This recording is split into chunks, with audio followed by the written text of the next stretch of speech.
of the Potomac draws its lines toward Richmond's gate. McClellan holds the ground and waits to press the siege in state. But Lee receives the colors when Johnston falls in fight and calls the Valley columns home to save the cause and Southern rights.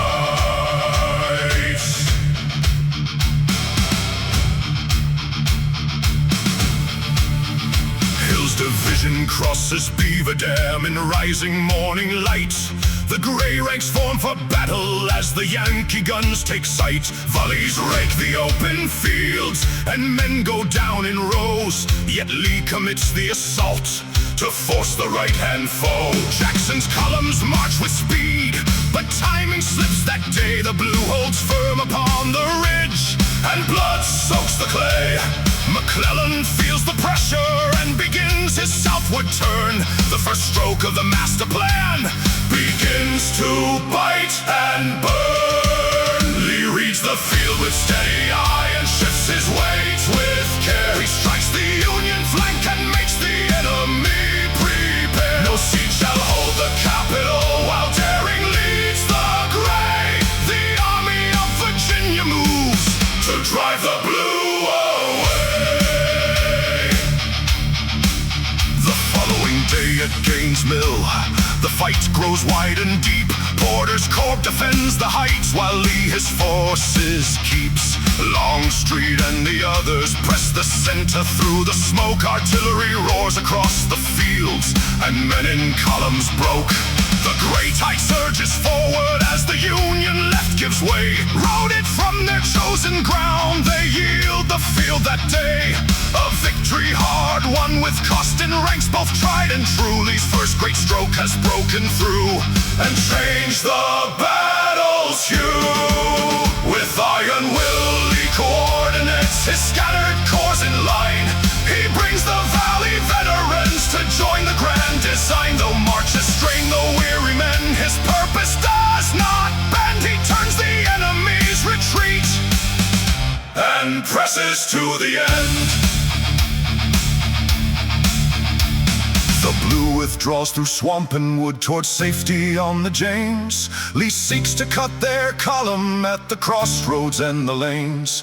At Glendale the gray assaults the Union center square. Longstreet's men drive hard and fierce while Jackson's corps delays elsewhere. White Oak Swamp holds Jackson fast. The orders go astray, yet fighting rages fierce and hot. Along the bloody way the foe slips through the narrowing gap. In stubborn ordered flight Lee's hammer falls but misses clean. The final crushing might.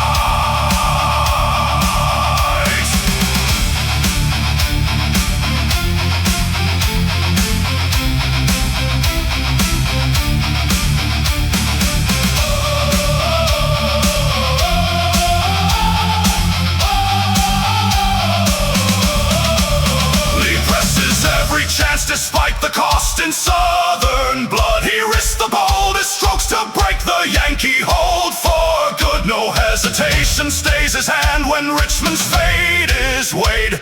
He bends the course of battle though the price is dearly paid.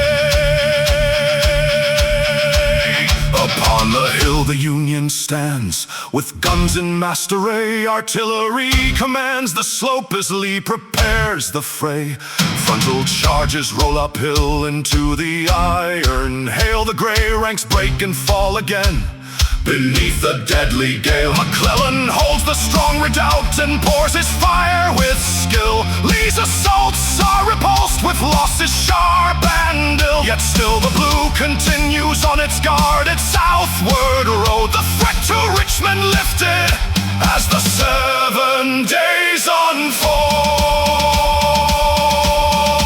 7 days of fire and steel have turned the tide of war. The Army of the Potomac flees the James protecting shore. Richmond stands delivered by Lee's audacious hand. The great commander proved his worth across the bloody land. Though many sons of Virginia and the South now sleep in clay, the capital is safe Lee's genius won the way. The sun does set, and the smoke blow clear. Dixieland rings,